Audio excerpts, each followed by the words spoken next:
Welcome to the Lake District, everybody. And as lovely as it is, especially on a day like this, and as much as these roads are for everybody, the Lake District National Park simply does not have the infrastructure to cater for every type of road user. And I don't say that in any detrimental respect to any one particular type.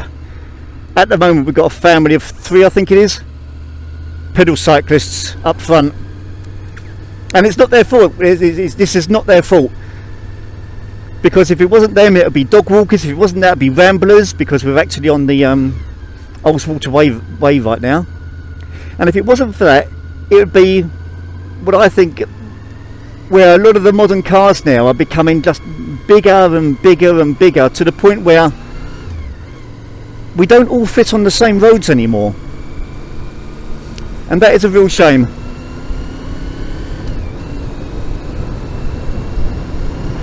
But there we go, we seem to be past the worst of it.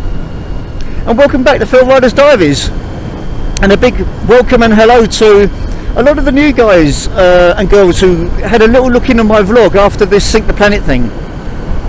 And what a thing that was to do. I absolutely loved it. And yeah, that's the response, isn't it? It's only been going 2 or 3 years, maybe 4, and there was an awful lot of enthusiasm for it, and I really like the idea of that. But literally between, I don't know, 2 hours of me putting my video up, there were people looking in and saying, "Oh, Phil Ryder, hi, welcome to Sink the Planet, great video, nice to ride with you." You know, now it wasn't like oh, nice scenery, oh, nice ride, nice bike. It's nice to ride with you, because of course physically we were all riding at the same time, and it didn't matter if you was in different countries, it didn't matter what your actual clock said in the country you was on. Physically we were all riding at the same time, and I just really like the idea behind that. But unbeknown to me, there was if you like, a global question that was put out. Now, I don't think it's particularly important whether you answered it or not, but I'm going to give my tuppence worth anyway. And the question was, if you could change one thing about the world, what would it be? Now, I spent quite a bit of time looking at a lot of other vloggers, and I was really kind of like touched by the variety of answers that were given. I won't go through them all now. You guys, you know what you spoke about. Even to the point where one guy, and he'll forgive me, I don't remember what his vlog was or what his name was, but he said, you know what, I wouldn't change a thing. And he cited a couple of examples, one of them being like, you know, the beat of a butterfly's wings, and the Homer Simpson episode where he sneezes in the prehistoric time and then comes back and realises it's raining donuts. He used the example of the airplane crash with Buddy Holly, Richie Valens and the Big Bopper. And he said, you know what, if I could change history, and I said, you know what, I didn't want those 3 to die, so let's say it never happened. If that doesn't happen, then Don McLean doesn't write the song American Pie, and then a lot of GIs who were in the US Army wouldn't pull upon that song for inspiration and for hope when they were facing their darkest hours on a battlefield somewhere. So, you know, maybe we shouldn't be changing anything if we could, because, you know, everything happens for a reason. Is that right? Fate, destiny, karma, call it what you will. But certainly I think there are things that we can do better. We don't have to change a great deal. We can just modify, trim, evolve. And one of the things that I would like to see change is our attitude to waste. It seems that we live in a dispensable world now. Everything is throwaway, nothing lasts very long, and I was brought up with the attitude, especially regarding food, is that you do not waste food. You know, there are too many people starving in the world, son, to waste food. That's my dad talking, and I hear his voice clear and true come through that. And you know, I was brought up in a working class family in East London. There wasn't a lot of money. You did not waste anything. You did not waste clothes, you did not waste goods, you did not waste food. And nowadays, I don't know, we just seem to do that an awful lot. you know, with regard to white goods, with regard to electronics, with regard to tech, particularly phones. My goodness me, you could probably have a landfill site solely for phones now. And a friend of mine who lives in Sweden told me about a really cool idea where they're starting to open DIY workshop cafes. Now this is exactly what it sounds like. It's a typical high street coffee shop, except that in there, instead of having comfy seats and a latest edition of National Geographic, you've got, I don't know, workbenches, vices, a range of tools, soldering irons, and presumably staff who are equally capable of helping you fix something as they are serving you a latte macchiato.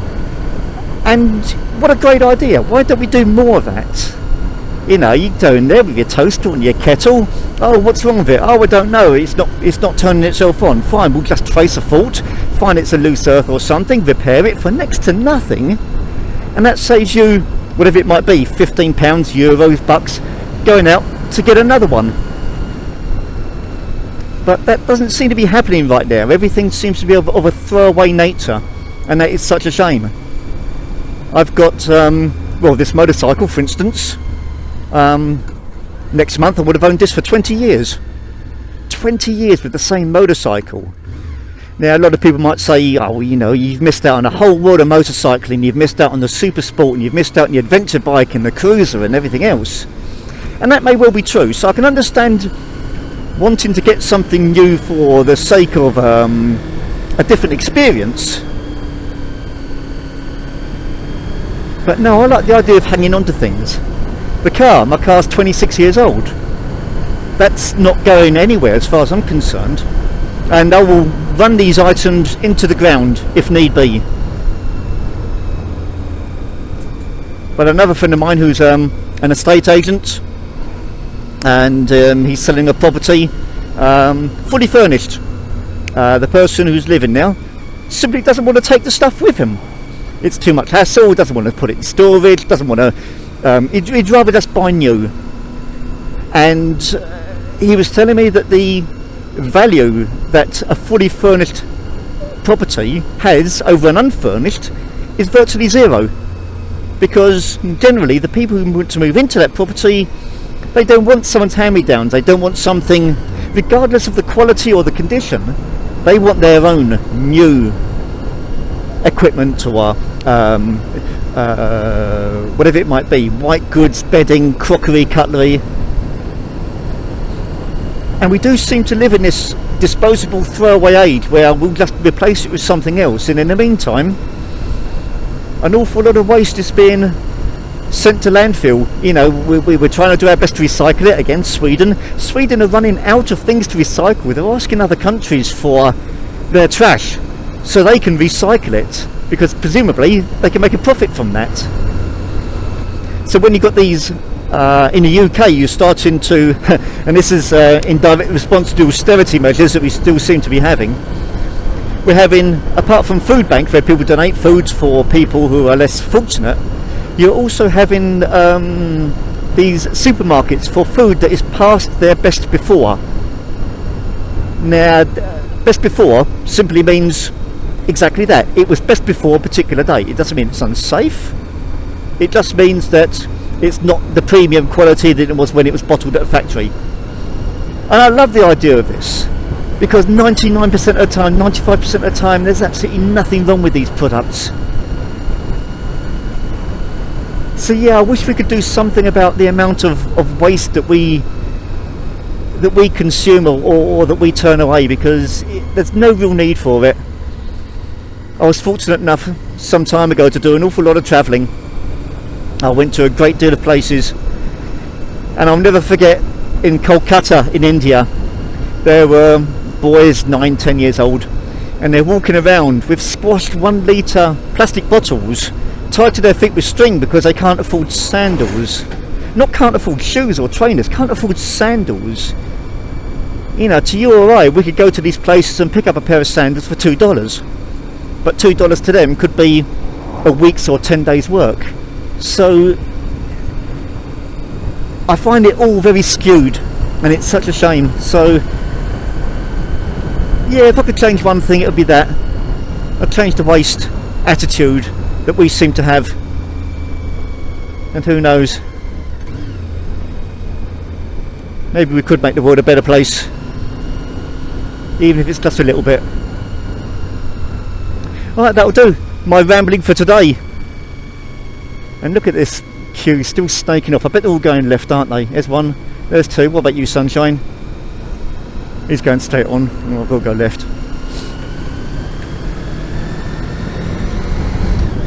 Yeah, my ramblings for today. So, nice to meet you all from Sync the Planet. Nice to ride with you all. And I hope to do the same next year. And in the meantime, take care. And I'll speak to you all soon.